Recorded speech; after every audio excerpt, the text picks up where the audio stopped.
నమస్కారం. Hunter vision news కి స్వాగతం. హెడ్లైన్ చూద్దాం. ఏపీ అసెంబ్లీ సమావేశాలు ప్రారంభం. ప్రసంగిస్తున్న గవర్నర్. మంచు దుప్పటంటే ఇదేనేమో, గుల్మార్గ్ మొత్తం మంచుమయం. డ్రోన్ వీడియో ఇదిగో.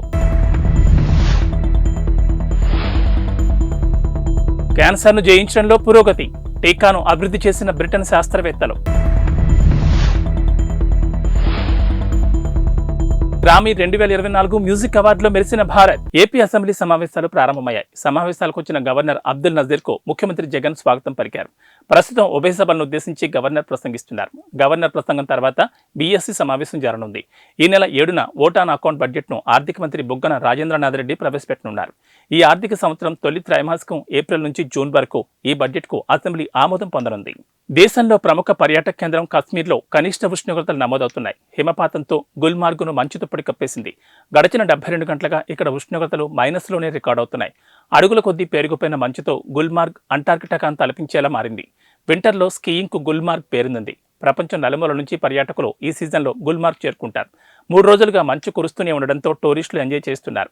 డ్రోన్ కెమెరాతో ఓ టూరిస్ట్ రికార్డ్ చేసిన వీడియో ప్రస్తుతం సోషల్ మీడియాలో వైరల్గా మారింది. ఇటీవలి కాలంలో క్యాన్సర్ మరణాలు ఎక్కువయ్యాయి. గతంలో ఎన్నడూ లేనంతగా మరణాలు సంభవిస్తున్నాయి. 2050 నాటికి ప్రపంచవ్యాప్తంగా క్యాన్సర్ కేసులు 77% చేరుకుంటాయని, ఏటా 3.5 కోట్ల మంది దాని బారిన పడతారని ఇటీవల ప్రపంచ ఆరోగ్య సంస్థ హెచ్చరికలు జారీ చేసింది. సరిగ్గా ఇలాంటి ఆందోళన మధ్య బ్రిటన్ శాస్త్రవేత్తలు గుండెల నిండా ఊపిరి పీల్చుకుని వార్త ఒకటి చెప్పారు. క్యాన్సర్ అరికట్టే వ్యాక్సిన్ అభివృద్ధి చేసినట్లు తెలిపారు. ప్రపంచ ప్రఖ్యాత గ్రామీ 2024 మ్యూజిక్ అవార్డ్స్లో భారత్ మరోసారి మెరిసింది. భారతీయ సంగీత దిగ్గజాలు జాకిర్ హుస్సేన్, శంకర్ మహాదేవన్ల ఫ్యూజన్ బ్యాండ్ శక్తికి best global music album award దక్కింది. గ్రామీ అవార్డును అందుకునేందుకు శంకర్ మహాదేవన్, జాకిర్ హుస్సేన్ బృందం సభ్యులు లాస్ ఏంజల్స్లో జరిగిన కార్యక్రమానికి హాజరయ్యారు. అవార్డు గెలుచుకున్న సందర్భంగా బృంద సభ్యులు భారత్కు కృతజ్ఞతలు తెలిపారు. ఈ మేరకు వారు విడుదల చేసిన వీడియో సోషల్ మీడియాలో వైరల్గా మారింది. అవార్డు గెలుచుకున్న బృందంపై సర్వత్రా ప్రశంసల జల్లు కురుస్తోంది. రాష్ట్రంలో టీడీఆర్ బాండ్లలో 500 కోట్ల అవినీతి జరిగిందని, రాష్ట్రంలో పెద్ద స్కామ్ కాకినాడలో చోటు చేసుకుందని, దీనిపై పూర్తి విచారణ చేపట్టాలని బీజేపీ పార్టీ జిల్లా అధ్యక్షుడు చిలుకూరి రామ్కుమార్, కాకినాడ నియోజకవర్గం ఇన్ఛార్జ్ గట్టి సత్యనారాయణ, దువ్వూరు సుబ్రహ్మణ్యం, మాలకొండయ్య తెలిపారు. కాకినాడ బీజేపీ పార్టీ కార్యాలయంలో జరిగిన విలేకరుల సమావేశంలో వారు మాట్లాడారు. టీడీఆర్ బాండ్ల విషయంలో జిల్లా కలెక్టర్ తక్షణ చర్యలు తీసుకోవాలని, లేని పక్షంలో బీజేపీ పార్టీ తరఫున ఉద్యమాలు చేపడతామన్నారు. దుమ్మలపేట ప్రాంతంలో వోల్టేజ్ పరిశ్రమల కోసం 4.5 ఎకరాల భూమిని సబ్స్టేషన్ కోసం సేకరించడం జరిగిందన్నారు. అదేవిధంగా మరో 4.5 ఎకరాలు సాలిడ్ వేస్ట్ మేనేజ్మెంట్ కోసం భూసేకరణ, టీడీఆర్ బాండ్ల పేరుతో పెద్ద ఎత్తున అవినీతి జరిగిందన్నారు. 500 కోట్ల కుంభకోణం జరిగిందని, దీనిపై జిల్లా కలెక్టర్ తక్షణమే చర్యలు తీసుకోవాలని డిమాండ్ చేశారు. లేని పక్షంలో ఉద్యమంతో పాటు గవర్నర్కు ఫిర్యాదు చేస్తామన్నారు. ఈ సమావేశంలో లక్ష్మీ ప్రసన్న, గంగాధర్, మల్లాడి గంగాధర్ తదితరులు పాల్గొన్నారు. ఇప్పుడు మా నాయకులు ఆల్రెడీ ఇప్పటిదాకా జరిగిన దాని గురించి, ఇవాళ వాస్తవం, కాకినాడలో ఉన్న వాస్తవం గురించి కూడా మాట్లాడారు. మీ అందరికీ తెలియజేస్తుంది ఏంటంటే, దుమ్ములపేట ఏరియాలో మనకి సబ్స్టేషన్ అవసరం వచ్చింది. ఎందుకు అవసరం వచ్చింది? అక్కడ ఉన్న జనాభా రీత్యా ఎక్కువ మంది ఇల్లులు, ఎక్కువ కంపెనీలు ఉండడం వలన అక్కడ అది అవసరం వచ్చింది. అలాంటి చోట ఒక సాలిడ్ వేస్ట్ మేనేజ్మెంట్ ప్లాంట్ పెట్టాల్సిన అవసరం ఏముంది? అక్కడే రాజీవ్ గురుగల్పులో, దుమ్ములపేటలో, ఆ చుట్టుపక్కలంతా ఎంతోమంది కార్మికులు, ఎంతోమంది మత్స్యకారులు, ఎంతోమంది నివసిస్తున్నారు. అలాంటి చోట ఒక 450 కోట్లు పెట్టి ఒక మన వేస్ట్ మేనేజ్మెంట్ ఒక ప్లాంట్ పెట్టాల్సిన అవసరం ఏముంది? దుమ్ములపేటలో ఉన్న ప్రజలు లో వోల్టేజ్ వల్ల చాలా ఇబ్బందులు పడుతూ ఉన్నారు. అక్కడ ఒక ఎలక్ట్రిక్ సబ్స్టేషన్ అవసరం ఉంది. దాన్ని గమనించి ఈ ప్రజాప్రతినిధులు కానీ, అధికారులు కానీ 2 సంస్థల నుంచి ఈ ల్యాండ్ ఎక్వైర్ చేసి, ఒక సంస్థ దగ్గర 4.5 ఎకరాలు, అలా మొత్తం మీద 9 ఎకరాలు సేకరించి టీడీఆర్లు ఇష్యూ చేయడం జరిగింది. అంటే కాంపన్సేషన్గా టీడీఆర్ ఇష్యూ చేయడం జరిగింది. మామూలుగా అయితే ఇలాంటి ఎలక్ట్రిక్ సబ్స్టేషన్ కోసం గవర్నమెంట్ ల్యాండ్లో నిర్మించడం జరుగుతుంది. ఎందుకంటే ఇది పర్మనెంట్గా గవర్నమెంట్ ఎసెట్ కనుక. అలాంటిది అందులో అవినీతి చేసే అవకాశం లేదు కనుక ఈ ప్రజాప్రతినిధులు 2 ప్రైవేటు సంస్థలను పట్టుకొని వాళ్ళకి ఈ టీడీఆర్లో ట్రాన్స్ఫర్ చేయడం జరిగింది. ఇందులో చాలా పెద్ద ఇతను మీ మిత్రులకు ఇవాళ ప్రెస్ మీట్లో కూర్చున్న పెద్దలందరికీ నమస్కారం. కాకినాడ నగరంలో, కాకినాడ జిల్లాలో జరుగుతున్నటువంటి అవినీతి అక్రమాలు ఏవైతే ఉన్నాయో ఇప్పుడే మా పెద్దలు చెప్పినట్టుగా దాదాపుగా 1000 కోట్ల రూపాయల అవినీతి జరుగుతున్నట్టుగా ఇన్ఫర్మేషన్ మా దగ్గర ఉంది. ఈ యొక్క అవినీతి స్థానిక ఎమ్మెల్యేలు అధికారులు కలిసి కోఆర్డినేషన్ చేసుకొని ఎవరైతే అవినీతి పనులు ఉన్నారో వాళ్ళని ఎంకరేజ్ చేస్తూ మా జిల్లా పరిషత్ గారు చాలా డీటెయిల్ చెప్పారు. అసలు అంటే మామూలుగా ఈ సబ్ స్టేషన్ చాలా ఇంపార్టెంట్, అలాగే మున్సిపాలిటీకి బడ్జెట్ కొంచెం ఇంపార్టెంట్. అంటే ఒక టీడీఆర్ అనేది దాని ఇంపార్టెన్స్ తెలిస్తే అసలు ఆ మున్సిపాలిటీ వాళ్ళు దేనికి ఇవ్వాలని ఆలోచించుకోవాలి. ఒక టీడీఆర్ కేవలం ఎమర్జెన్సీ వాటికి ఇవ్వాల్సి వస్తుంది, రోడ్డు వైడింగ్లకి, తర్వాత సబ్స్టేషన్ కూడా ఇవ్వచ్చు. కానీ 9 ఎకరాల స్థలం తీసుకోవడానికి అసలు ఆ 9 ఎకరాల స్థలానికి మామూలుగా కొనుక్కుంటే పబ్లిక్ కూడా చాలామంది ముందుకు వస్తారు. దాన్ని అక్కడ ఎకరం 4 కోట్ల నుంచి 5 కోట్ల దాకా రాదు. ఎందుకంటే నేను ఒక బ్యాంకులకి వాళ్ళ ఇంజనీర్ని, వాల్యూని కూడాను అక్కడ చాలా చోట్ల వాల్యుయేషన్ చేశాను. నేను ఎకరం 3 కోట్లు దాటి వేయట్లేదు. 3-4 కోట్ల ఆస్తిని వాళ్ళు సుమారుగా 9 ఎకరాలు లెక్కేసుకోండి, 27 లక్షల కోట్లు అవుతుంది, ఇలా 30 కోట్లు. దానికి ఎలా వేసినా కూడా కనీసం 1,00,000 మామూలుగా 4 రెట్లు ఇచ్చినా కూడా టీడీఆర్ ఇస్తుంటే 140 కోట్లు అవుతుంది. దాన్ని సుమారుగా 497 కోట్లు ఇచ్చారు. రానున్న 2024-25 ఆర్థిక సంవత్సరానికి సంబంధించి 62 లక్షల మిగులుతో జిల్లా పరిషత్ బడ్జెట్ను ఏకగ్రీవంగా ఆమోదించారు. జిల్లా పరిషత్ చైర్మన్ విపర్తి వేణుగోపాలరావు అధ్యక్షతన బడ్జెట్ మీటింగ్ నిర్వహించారు. జిల్లా పరిషత్ సీఈఓ శ్రీరామ్ చంద్రమూర్తి సభ్యులకు బడ్జెట్ చదివి వినిపించారు. 2024-25 ఆర్థిక సంవత్సరానికి సంబంధించి రాబడి పద్దుల్లో 886.94 కోట్లు, అంచనా వ్యయ పద్దుల్లో 886.32 కోట్లు ఖర్చవుతుందని అంచనా వేశారు. మిగులు పద్దులో 62 లక్షలతో జడ్పీ బడ్జెట్ ఆమోదం తెలిపారు. ఈ సమావేశానికి 2 మంత్రులు, ఎమ్మెల్యేలు, ఎంపీలు గైర్హాజరయ్యారు. రాష్ట్ర మంత్రి చెల్లుబోయిన వేణు, రాజ్యసభ సభ్యుడు పిల్లి సుభాష్ చంద్రబోస్ మాత్రమే హాజరయ్యారు. జిల్లా కలెక్టర్ కృతికా శుక్లా, కోనసీమ, తూర్పుగోదావరి జిల్లాల జాయింట్ కలెక్టర్లు తదితరులు పాల్గొన్నారు.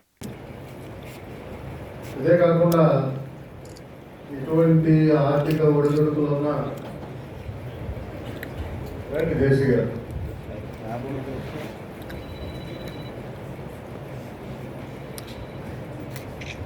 కొంత వ్యయ ప్రసారాలకి మనం ఈ 10th క్లాస్ విద్యార్థులకి స్టడీ మెటీరియల్ కూడా సప్లై చేయడం జరిగింది. దానికి కూడా కొంత ఏం మనం ఈ బడ్జెట్లో మీట్ అవ్వడం జరిగింది.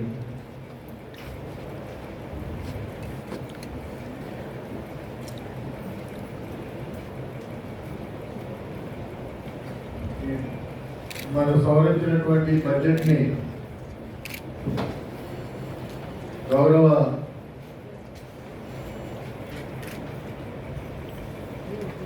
సిఇఓ గారు ప్రవేశపెట్టినటువంటి బడ్జెట్ని మన గౌరవ సభ్యులందరూ కూడా ఆమోదించవలసిందిగా కోరుకుంటున్నారు.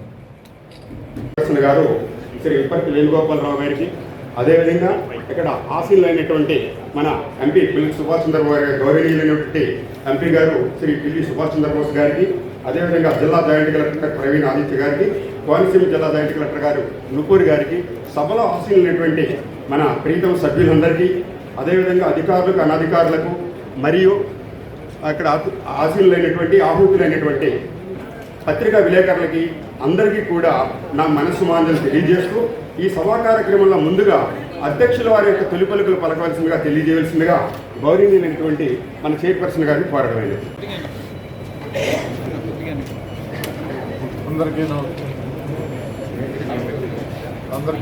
అందరికీ నమస్కారం.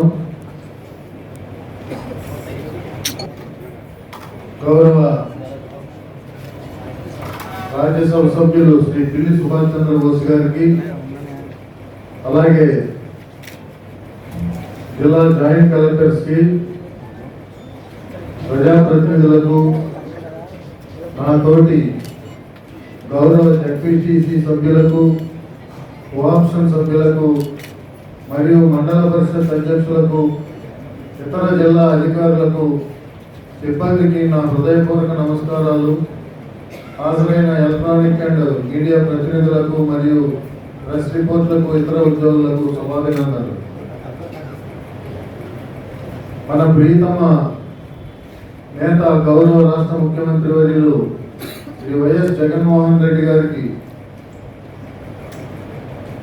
ఖ్యాతి తెచ్చే విధంగా మనందరం కలిసి పనిచేయాలని కోరుతూ ప్రజలకు అందుబాటులో ఉండి జిల్లా స్థాయి అధికారుల ద్వారాను మండల స్థాయి అధికారుల ద్వారాను ప్రజా సమస్యలు పరిష్కరించే విధంగా కృషి చేయాలని కోరుకుంటూ జిల్లా పరిషత్ పాలక మండలి ఏర్పడి మనం సుమారు 2.5 సంవత్సరాల కాలం పూర్తయినదని ప్రభుత్వం నుండి మంజూరు అయిన వివిధ పథకములను అభివృద్ధి పథకంలో నడిపించడం జరుగుతున్నది.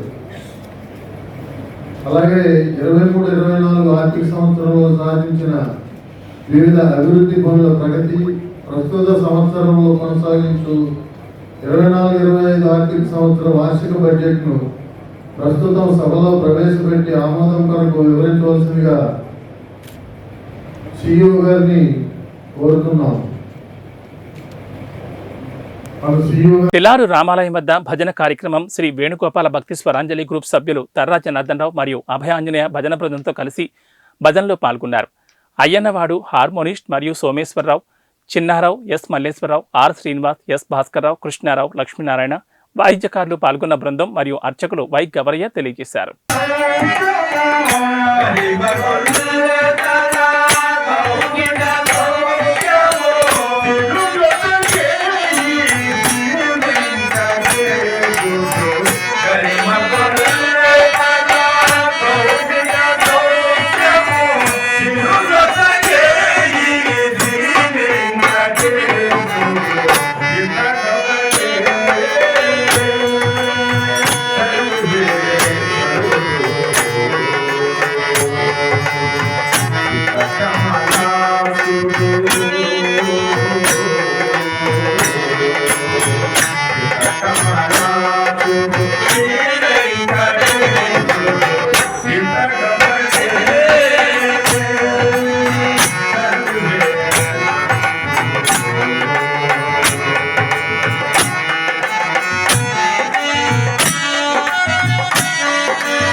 రాష్ట్ర టీడీపీ అధ్యక్షుడు కింజర అచ్చెన్నాయుడుపై ధ్వజమెత్తారు నందిగామ ఎంపీపీ నడుపూరి శ్రీరామ్మూర్తి.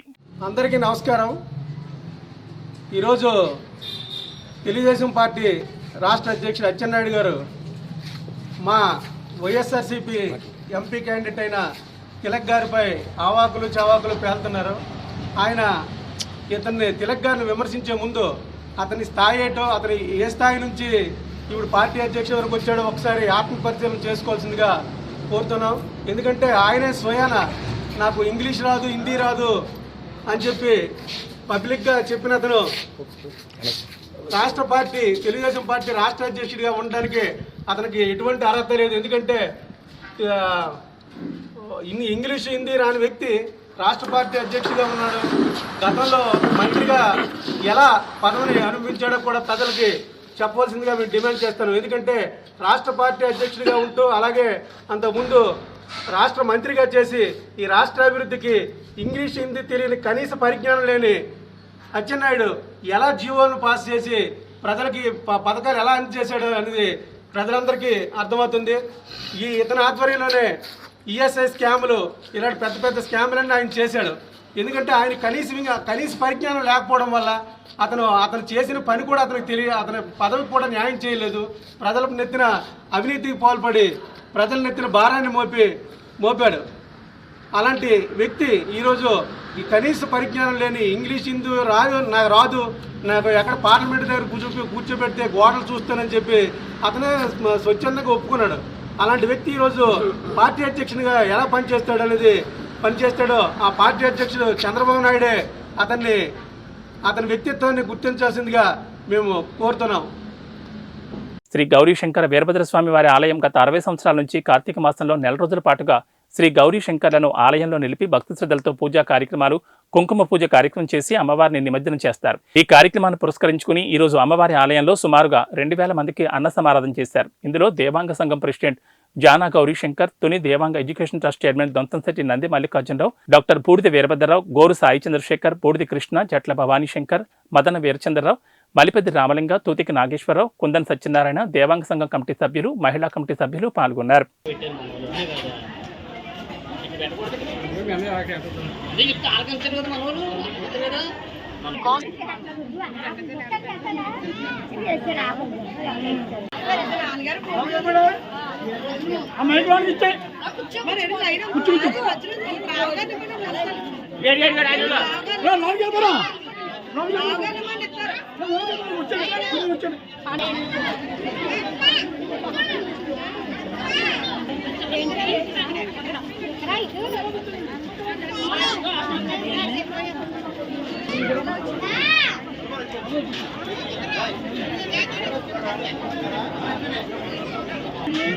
భారతీయ జనతా పార్టీ సంఘటన పరంగా బలోపేతం చేయడానికి యూత్ కమిటీలు, క్లస్టర్ పరంగా కార్యకర్తలు నియమించి అసెంబ్లీలో పార్టీని బలోపేతం చేయడానికి రాష్ట్ర నాయకులు విస్తారక్ రాష్ట్ర కన్వీనర్ ఉన్ని కృష్ణారావు తుని నియోజకవర్గంలో పర్యటించారు. ఈ కార్యక్రమంలో assembly convener Velugula Venugopal, co convener Lalam Lovaraju, assembly incharge D Suryanarayana, జిల్లా ఉపాధ్యక్షుడు పరకడ చక్రధర్రావు, స్థానిక దారాలమ్మ గుడి వద్ద తుని పట్టణ శివారులో స్థానికులకు 40 మంది పార్టీలు చేరారు.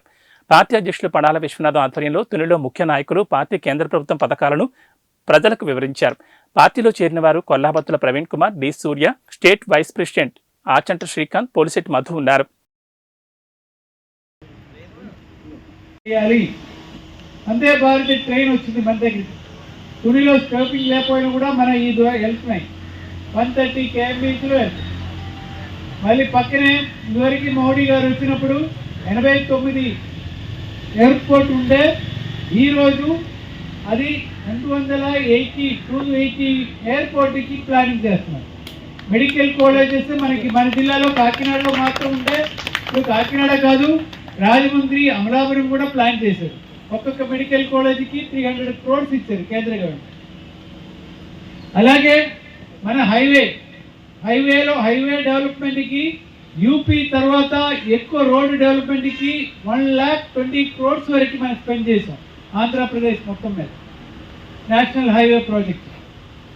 సో ఆ విధంగా చూసుకున్నట్టయితే భారతదేశంలో ఎక్కువ డెవలప్మెంట్ జరిగిన, కేంద్ర ఫండ్ తోటి డెవలప్మెంట్ జరిగిన ఒక స్టేట్ ఏదైనా ఉంటే చెప్పడానికి అది ఆంధ్రప్రదేశ్.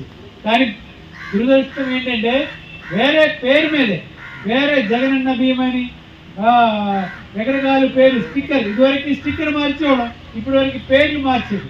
ఆ విధంగా జగన్ గవర్నమెంట్ పేర్లు మార్చేసి జనాల్లోకి వెళ్ళిపోయాడు. రేషన్ డిపో తీసుకొస్తున్నారు, మనకి ఉచిత బియ్యం ఇస్తున్నారు. బొమ్మేమో జగన్మోహన్ రెడ్డి గారికి ఉన్నాయి, కానీ ఇచ్చేదేమో నరేంద్ర మోడీ గారు. ఇదన్నీ తెలుసుకోవడానికి భారత్ వికసిత్ భారత్ అని మీ ముందుకు వస్తుంది. అందులో మీ డౌట్ అడిగి మీరు అడగండి. ఏ డౌట్ అయినా సెంట్రల్ గవర్నమెంట్ ఆఫీషియల్స్తో పాటు ఇక్కడే పనిచేస్తున్న మీకు పరిచయం ఉన్న స్టేట్ గవర్నమెంట్ ఆఫీషియల్. ఈరోజు ముఖ్యంగా భారతీయ జనతా పార్టీ వ్యవస్థాపకులు లాల్ కృష్ణ అద్వానీ గారికి భారతదేశంలో అత్యున్నతమైనటువంటి మరి పదవి ఏదైతే ఉందో, అత్యున్నతమైనటువంటి అవార్డు ఏదైతే ఉందో మరి ఇవ్వడం జరిగింది. దీంట్లో ముఖ్యంగా ఎందుకంటే ఇతను భారతీయ జనతా పార్టీ కాదు, అంతకుముందు జనసంఘ్ కాదు, వీటిలన్నింటిలోని పని చేసుకొని వచ్చి అతను రాజకీయ జీవితం 78 సంవత్సరాల రాజకీయ జీవితంలో మరి ఈ పురస్కారం ఇవ్వడం అనేది జరిగింది. దీనికి గాను ఆయనకి భారతీయ జనతా పార్టీకి ధన్యవాదాలు తెలియజేస్తూ మరి అద్వానీ గారికి మేమందరం కూడా శుభాకాంక్షలు తెలియజేస్తూ ఉన్నాం. అయితే ఈరోజు తుల్లో మరి చాలామంది యువకులు భారతీయ జనతా పార్టీ మరి మోడీ గారు చేసినటువంటి అనేక రకాల అభివృద్ధి కార్యక్రమాలు కానీ, లేదనుకుంటే భారతీయ జనతా పార్టీ భారతదేశంలోని ప్రపంచంలోని నెంబర్ 1 అవ్వాలనేటువంటి ఆలోచన ఏదైతే ఉందో, మరి 2040 నాటికి 100 సంవత్సరాల స్వతంత్రం వచ్చిన తర్వాత ఈ భారతదేశం నెంబర్ 1గా రావడం ఖచ్చితంగా వస్తుంది.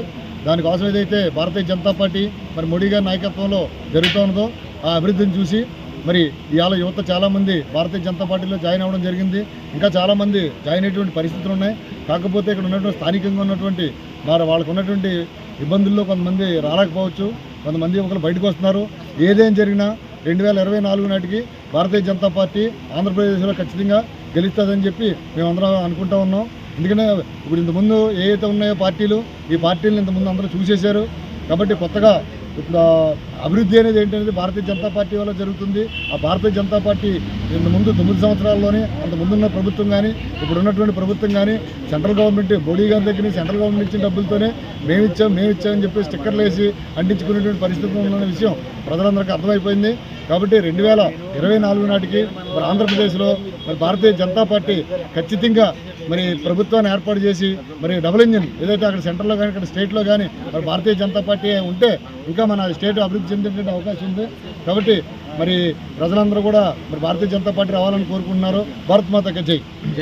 దగ్గ వ్యక్తుల్లో మన మోడీజీ గారు భారతదేశాన్ని ప్రపంచ స్థాయిలో ఒక గురుస్థానంలోకి తీసుకొచ్చారంటే మోడీ గారు చేసిన 5 సంవత్సరాల కృషి, గతంలో గుజరాత్లో చేసిన కృషి, అలాగే ఆయన ఇచ్చిన వివిధ పథకాల ద్వారా లబ్ధి చెందిన వాళ్ళందరి కృషి కూడా మన బీజేపీని జాతీయ స్థాయిలో కూడా నిలబడుతుంది. ఎందుకంటే చాలా రాష్ట్రాల్లో ఎన్నికల్లో బీజేపీ ఓడిపోతుందని తప్పుడు ప్రచారం చేసిన అన్నా కూడా చాలా రాష్ట్రాల్లో బీజేపీ గెలుచుకుంటూ వచ్చిందంటే కారణం మోడీ గారు చేసిన పథకాలు, మోడీ గారు చేసిన వివిధ దేశాల పర్యటన వల్ల వాళ్ళతో ఉన్న మిత్రత్వం ద్వారా మనకి వచ్చే ఫలితాలు కూడా.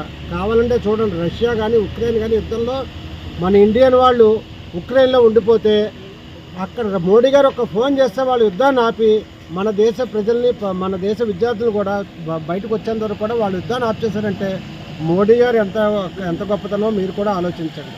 అలాగే మన రాష్ట్రంలో వచ్చే ప్రతి పథకం కూడా కేంద్రం నుంచి వచ్చే పథకాన్ని గత ప్రభుత్వం స్టిక్కర్లు మారిస్తే ఇప్పుడు ప్రజెంట్ ఉన్న ప్రభుత్వం వాళ్ళ పేర్లు పెట్టుకుని అయినా కూడా బీజేపీ వాళ్ళు ఏమో ఇదేవలేదు. ఆ పేరు పడాలనుకున్న తిరుపతి. ఈరోజు వికసిత్ భారతదేశం గర్వించదగ్గ కార్యక్రమం ఇది. మన ప్రధాని మోడీ గారితోనే ఈ కార్యక్రమం చేపట్టడం జరిగింది. అలాగే ఈరోజు 500 సంవత్సరాలు చాలా నెరవేరింది అంటే మన మోడీ గారే దానికి కారణం. ఈరోజు శక్తి కేంద్ర మీటింగ్లు జరగడం జరిగింది. ఆ మీటింగ్లో భాగంగా తుని పట్టణ నివాసస్తులు తుని పట్టణంలో వచ్చే 40 మందిని జాయినింగ్ ఇవ్వడం కూడా జరిగింది బీజేపీకి. అలాగే బీజేపీని రేపు 2024లో ఎవరికైనా సరే బీజేపీ అభ్యర్థిగా గుర్తించితే ఆ అభ్యర్థిని గుర్తించి వారిని బీజేపీ తరఫున గెలిపించాలని కోరుతున్నాను. అమరావతి అనంతపురం జాతీయ రహదారిపై తెల్లవారుజామున ఓ లారీ అదుపు తప్పి బోల్తా పడింది. ఖమ్మం పట్టణంలోని స్థానిక పెట్రోల్ బంక్ సమీపంలో ఈ ప్రమాదం చోటు చేసుకుంది. గతంలో ఇదే చోట ఎన్నో రోడ్డు ప్రమాదాలు జరిగినా కానీ హైవే అధికారులు నిమ్మకు నీరెత్తినట్లు వ్యవహరిస్తున్నారు. మార్కాపురం నుంచి బెస్తవారిపేట వైపుకు వెళ్తున్న లారీ అదుపు తప్పి బోల్తా పడిన సంఘటనలో లారీ క్లీనర్కు గాయాలు కాగా చికిత్స నిమిత్తం ప్రభుత్వ ఆసుపత్రికి తరలించారు. కేసు నమోదు చేసుకున్న పోలీసులు దర్యాప్తు చేస్తున్నారు.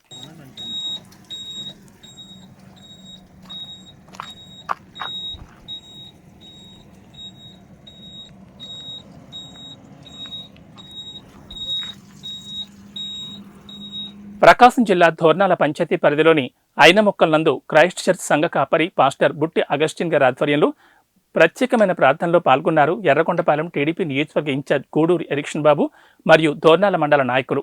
ఈ కార్యక్రమంలో క్రీస్తు సైన్యం చిల్డ్రన్ మినిస్ట్రీస్ వ్యవస్థాపకులు Butti Dileep Kumar, central church of Christ సువార్థికులు సింగ రాజేష్ మరియు క్రైస్ట్ చర్చ్ సంఘ పెద్దలు పాల్గొన్నారు.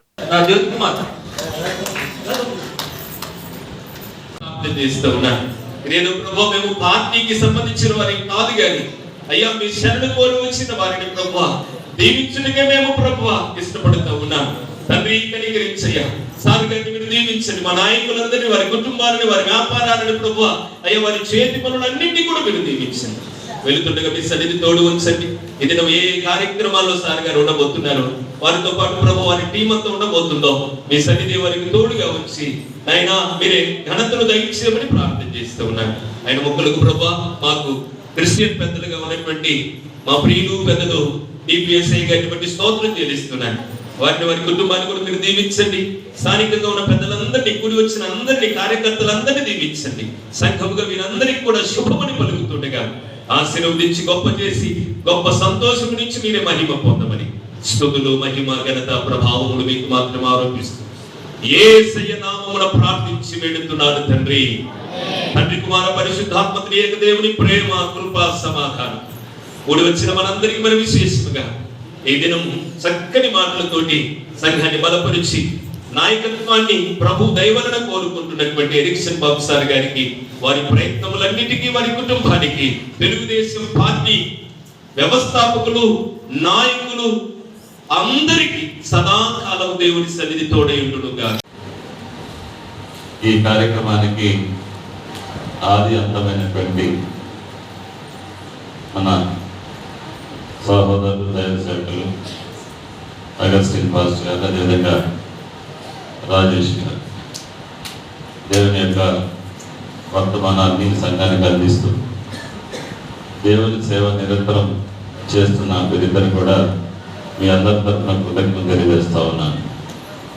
ముఖ్యంగా ఈ కార్యక్రమానికి నాతో పాటు దోర్నాల మండలంలో ఉన్నటువంటి తెలుగుదేశం పార్టీ ప్రముఖులందరూ కూడా, అదేవిధంగా ఈ గ్రామ పెద్దలు కోటిరెడ్డి చెన్నారెడ్డి వీళ్ళందరూ కూడా నాతో కలిసి రావడం, దేవుని ప్రణాళికలో ఈరోజు ఈ స్థలంలో నిలబడి మిమ్మల్ని అందరినీ కలుసుకునేటువంటి భాగ్యాన్ని, ఈ ఆరాధన కార్యక్రమంలో పాల్గొంటున్నటువంటి ఒక ఆశీర్వాదాన్ని ఇచ్చినందుకు దేవాది దేవుడైనటువంటి యేసుక్రీస్తు ప్రభువు వారికి ఈ సంఘం తరఫున ధన్యవాదాలు తెలియజేస్తా ఉన్నాను.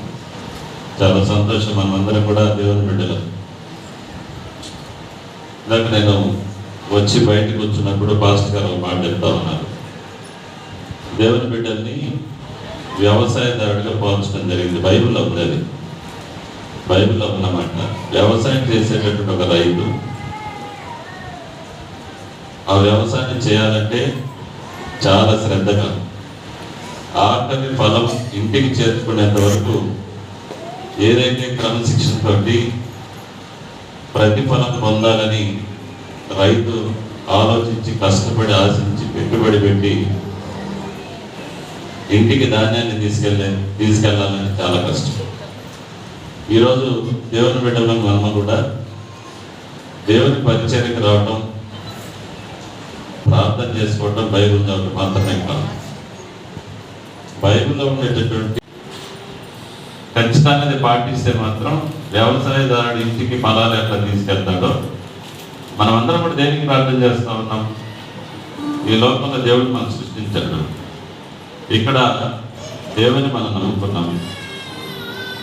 దైవ చిత్తానుసారం మన జీవితాల్లో దాన్ని పాటించి దేవుని యొక్క లోకానికి చేరుకోవాలనేదే అల్టిమేట్గా, ఆఖరిగా మనందరి యొక్క అది ఉద్దేశం.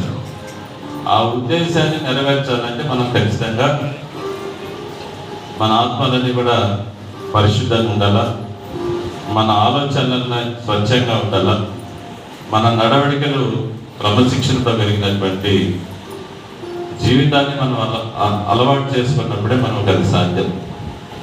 కానీ ఈ లోకంలో మనుషులను కనుక ఏదైతే దేవుని బిడ్డకి ఎక్కువ కష్టాలు వస్తూ ఉంటాయి, మీరు గుర్తుపెట్టుకోండి. నిజంగా ఈ భూమి మీద కష్టం వస్తే మాత్రం ఖచ్చితంగా దేవునికి దగ్గర ఉన్నట్టే లెక్క. మీరు సుఖాన్ని, భోగభాగ్యాన్ని అనుభవించే వాళ్ళు దేవునికి చాలా దూరంగా ఉంటారు. దేవుడు మనందరూ ఎందుకు పేదవారికి పుట్టించారు తెలుసా మీకు? మన అదృష్టం. పేద కుటుంబాల్లో, పేద వర్గాల్లో మనం అందరం పుట్టించి మనల్ని దేవుడు సృష్టించడం అనేది మన అదృష్టం. ఎందుకంటే ఐవీ బులెటిన్ విశేషాలు. నమస్కారం.